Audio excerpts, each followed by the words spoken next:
everyone, welcome back to our chapter book read-along of Percy Jackson and the Olympians, The Lightning Thief by Rick Riordan. This is the illustrated copy, illustrated by John Rocco. Now, we are really getting into the adventure of this story. Percy and his friends Annabeth and Grover are on a quest. Do you remember what the quest is for? If you're watching this with somebody, pause the video and talk about what has happened so far. Who are some of your favorite characters? What's your favorite thing that's happened? Maybe your favorite monster that's come up, or some gods that you think are pretty cool. Then, here goes my one sentence per chapter review. We'll see if I can stick to it. Chapter 1. Percy Jackson is our main character. He is on a field trip with his school when he gets in trouble. His teacher, Mrs. Dodds, goes to punish him and turns into a terrifying monster. She has claws, she has glowing eyes, and giant wings. His other teacher, Mr. Brunner, tosses him a sword, and he defeats Mrs. Dodds.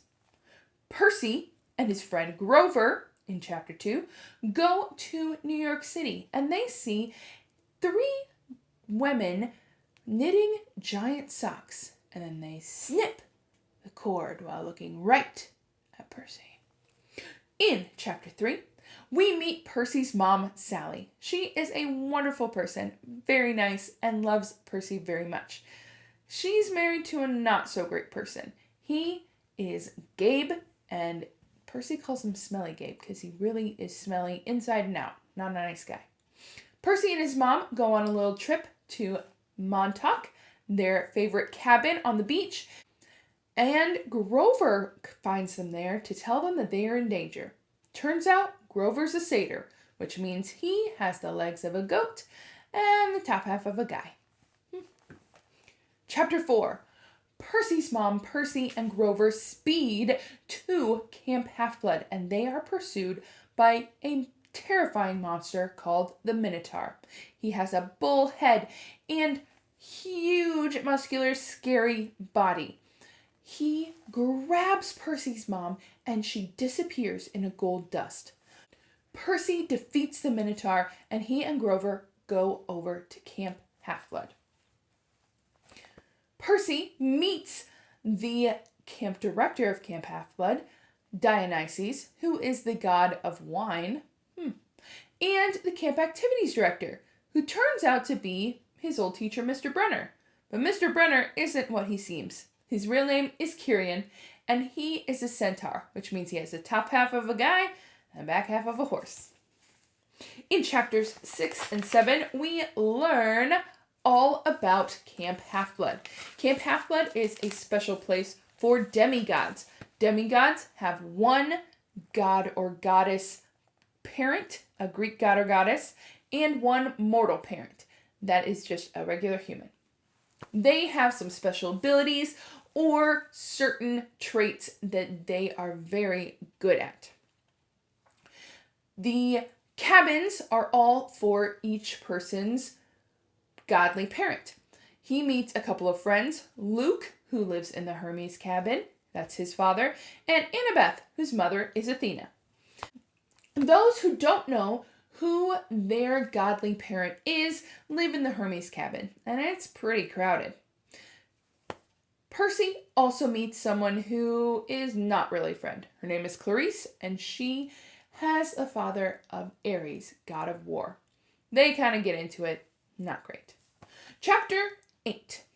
Percy and everyone at camp plays Capture the Flag. And during Capture the Flag, Clarice and her siblings from the Ares cabin try to get back at Percy. He defeats them and then is claimed by his father, Poseidon, the sea god. Chapter 9. Percy is offered a quest. He is going to go with Annabeth and Grover to the underworld, where they believe that Hades has stolen Zeus's master bolt. Now, it's not quite sure, but they have to bring that bolt back to New York City and the Empire State Building, which is where Mount Olympus is, before the summer solstice is up. So they only have 10 days. In Chapter 10, Percy, Grover, and Annabeth hop on a bus in New York. Well, the other people who hop on the bus are the three Furies, which is Mrs. Dodds and her sisters. They are the worst of the worst monsters that Hades could send after them. They defeat them, but narrowly miss, jumping off the bus right as it's struck by lightning and explodes. They lose all of their money, all of their things. Well, in Chapter 11, they stumble into a gnome emporium, which has a bunch of different stone statues. There's an old lady who runs it and gives them food. Turns out, though, this old lady is Medusa, the monster who can turn you to stone just by looking at her in the eyes. She has a head full of snakes and not a very cheery disposition. Percy, Annabeth, and Grover all work together and defeat her and survive the day. That's only been one day on their quest, though. Whew. That's a pretty busy first day. Let's see. Hopefully, day 2 goes a little bit better for them on their quest. In our next chapter of The Lightning Thief. Enjoy! Chapter 12. We get advice from a poodle. We were pretty miserable that night. We camped out in the woods 100 yards from the main road, in a marshy clearing that local kids had obviously been using for parties. The ground was littered with flattened soda cans and fast food wrappers. We'd taken some food and blankets from Auntie M's, but didn't dare light a fire to dry our damp clothes. The Furies and Medusa had provided enough excitement for one day. We didn't want to attract anything else. We decided to sleep in shifts. I volunteered to take first watch. Annabeth curled up on the blankets and was snoring as soon as her head hit the ground. Grover fluttered with his flying shoes to the lowest bough of a tree, put his back to the trunk, and stared at the night sky. "Go ahead and get some sleep," I told him. "I'll wake you if there's any trouble." He nodded, but still didn't close his eyes. "It makes me sad, Percy." "What does? The fact that you signed up for this stupid quest?" "No, this makes me sad." He pointed to all the garbage on the ground. "And the sky! Can't even see the stars. They've polluted the sky. This is a terrible time to be a satyr." "Oh yeah, I guess you'd be an environmentalist." He glared at me. "Only a human wouldn't be. Your species is clogging up the world so fast. Never mind. It's useless to lecture a human. At the rate things are going, I'll never find Pan." "Pam? Like the cooking spray?" "Pan!" he cried indignantly. P-A-N. The great god Pan.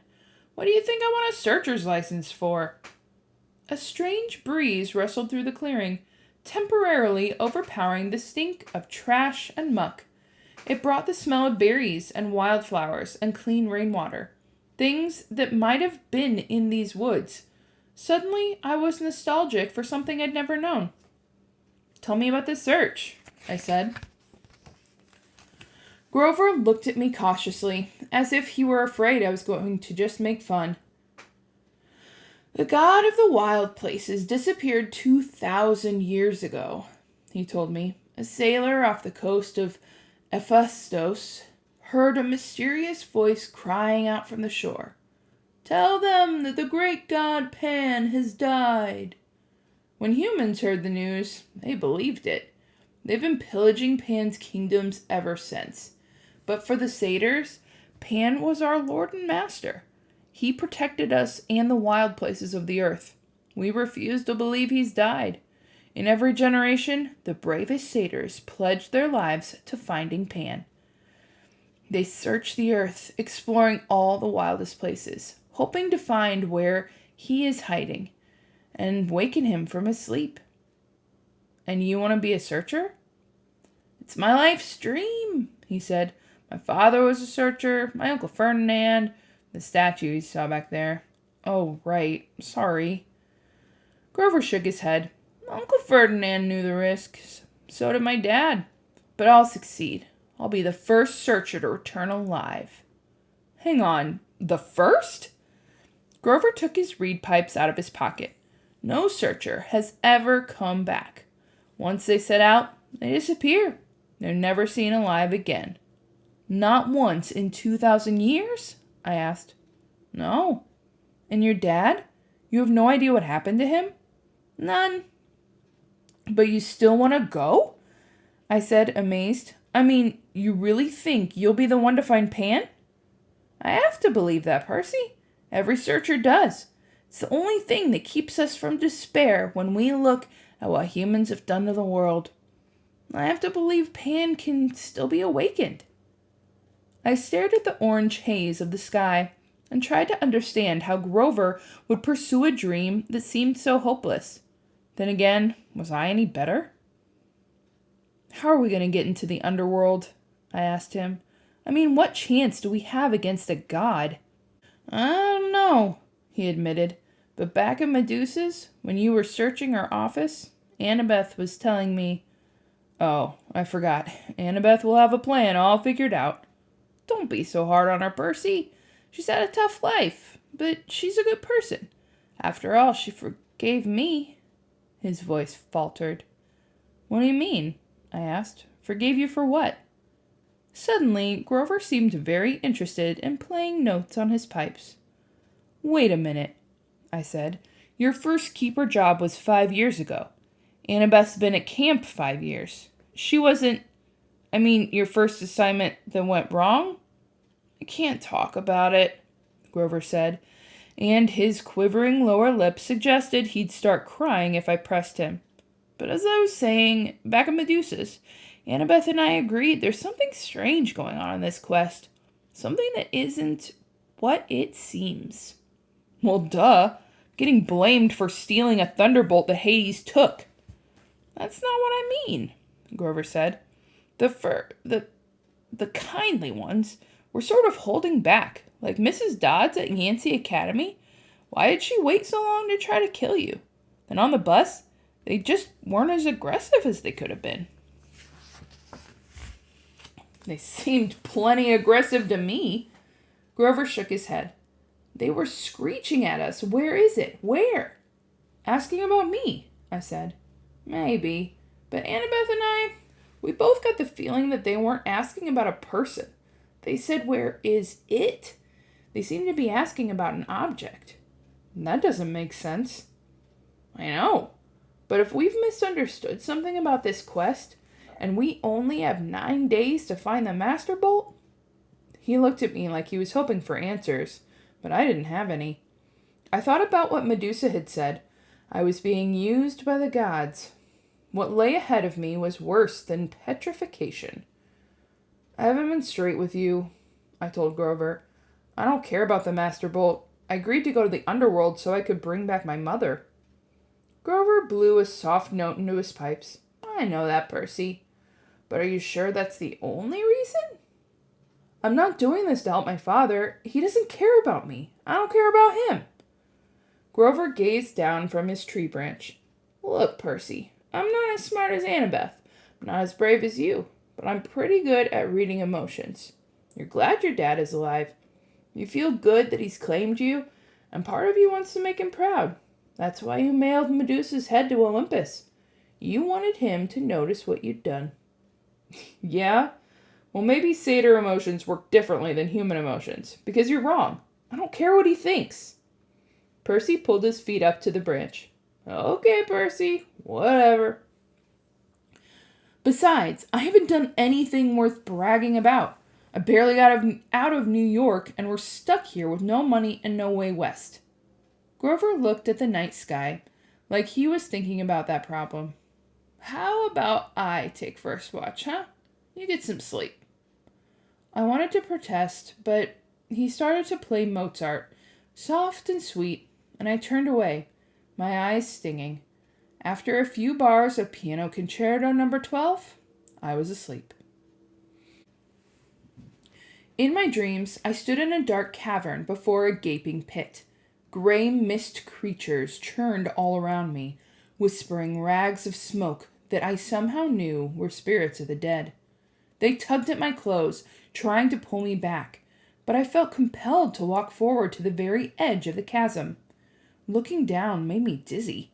The pit yawned so wide and was so completely black, I knew it must be bottomless. Yet I had a feeling that something was trying to rise from the abyss, something huge and evil. "The little hero," an amused voice echoed far down into the darkness. "Too weak, too young, but perhaps you will do." The voice felt ancient, cold and heavy. It wrapped around me like sheets of lead. "They have misled you, boy," it said. "Barter with me. I will give you what you want." A shimmering image hovered over the void. My mother, frozen at the moment she dissolved in a shower of gold. Her face was distorted with pain, as if the Minotaur were still squeezing her neck. Her eyes looked directly at me, pleading, "Go!" I tried to cry out, but my voice wouldn't work. Cold laughter echoed from the chasm. An invisible force pulled me forward. It would drag me into the pit unless I stood firm. "Help me rise, boy." The voice became hungrier. "Bring me the bolt. Strike a blow against the treacherous gods." The spirits of the dead whispered all around me. "No! Wake!" The image of my mother began to fade. The thing in the pit tightened its unseen grip around me. I realized it wasn't interested in pulling me in. It was using me to pull itself out. "Good," it murmured. "Good." "Wake!" the dead whispered. "Wake!" Someone was shaking me. My eyes opened, and it was daylight. "Well," Annabeth said, "the zombie lives." I was trembling from the dream. I could still feel the grip of the chasm monster around my chest. How long was I asleep? Long enough for me to cook some cold breakfast. Annabeth tossed me a bag of nacho-flavored corn chips from Auntie M's snack bar. And Grover went exploring. Look, he found a friend. My eyes had trouble focusing. Grover was sitting cross-legged on a blanket with something fuzzy in his lap. A dirty, unnaturally pink stuffed animal. No, it wasn't a stuffed animal. It was a pink poodle. The poodle yapped at me suspiciously. Grover said, "No, he's not." I blinked. "Are you talking to that thing?" The poodle growled. "This thing," Grover warned, "is our ticket west. Be nice to him." "You talk to animals?" Grover ignored the question. "Percy. Meet Gladolia. Gladolia, Percy." I stared at Annabeth, figuring she'd crack up at this practical joke they were playing on me, but she looked deadly serious. "I am not saying hello to a pink poodle," I said. "Forget it." "Percy," Annabeth said. "I said hello to the poodle. You say hello to the poodle." The poodle growled. I said hello to the poodle. Grover explained that he'd come across Gladolia in the woods, and they'd struck up a conversation. The poodle had run away from a rich family, who posted a $200 reward for his return. Gladolia didn't really want to go back to his family, but he was willing to do it if it meant helping Grover. "How does Gladolia know about the reward?" "He reads signs," Grover said. "Duh." "Of course," I said. "Silly me." "So we return Gladolia," Annabeth explained in her best strategy voice. "We get the money, and we buy tickets to Los Angeles. Simple." I thought about my dream, the whispering voices of the dead, the thing in the chasm, and my mother's face, shimmering as it dissolved into gold. All that might be waiting for me in the West. "Not another bus," I said wearily. "No," Annabeth agreed. She pointed downhill, toward the train tracks I hadn't been able to see last night in the dark. "There's an Amtrak station half a mile that way. According to Gladolia, the westbound train leaves at noon." that was a quicker chapter, but we learned a lot about some of our characters and that they are going to get to continue their quest. So, as I said before, we are going to have a map that we are going to follow along as the quest continues. So, on this map, I'm going to color it as we go. We have colored where we have been so far. So we have been to the Jackson's home and the art museum where he first saw Mrs. Dodds and Camp Half-Blood. And then down here is Auntie M's Gnome Emporium. So we are going to go all the way across country and we'll color in each of these steps of Percy, Annabeth, and Grover's quest as we move on. Let's discuss what happened in this chapter. Why does Grover want something called a searcher's license? We finally learn exactly what that is. Why does he want one? Well, there are many different Greek gods. We talked about all of them. And in the myths, which is what these stories are based on, there was a god named Pan. P-A-N. Yes, like Peter Pan. I'm pretty sure he's named after him. Who was the god of the wilderness. He was the god of the wild. Well, as the wild slowly disappeared, he disappeared. But the satyrs are the ones who follow him most closely, and they believe he is still out there. So, to go and look for the wilderness god Pan, Grover has to have what's called a searcher's license. What new information do we learn about Grover's past and how it relates to Annabeth? So we learn that Annabeth has forgiven him. And Percy's like, well, why? We learn that Grover, on his mission that failed 5 years ago, was bringing Annabeth and maybe some other half-bloods to Camp Half-Blood. So something must have gone pretty wrong. But that also means that Grover and Annabeth have been friends for a very long time. Describe what Percy sees in his dream. Do you remember what happens? So, Percy is standing right above a giant hole. They call it a chasm. So it's like, kind of like the Grand Canyon, but you couldn't see the bottom of it.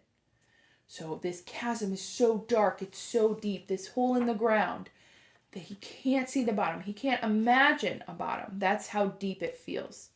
And he hears this mean voice, and he feels it pulling him in. But actually, it's something that's trying to use Percy to get out of that dark chasm. Ooh. Who do you think is maybe talking to Percy from that pit? What do you think?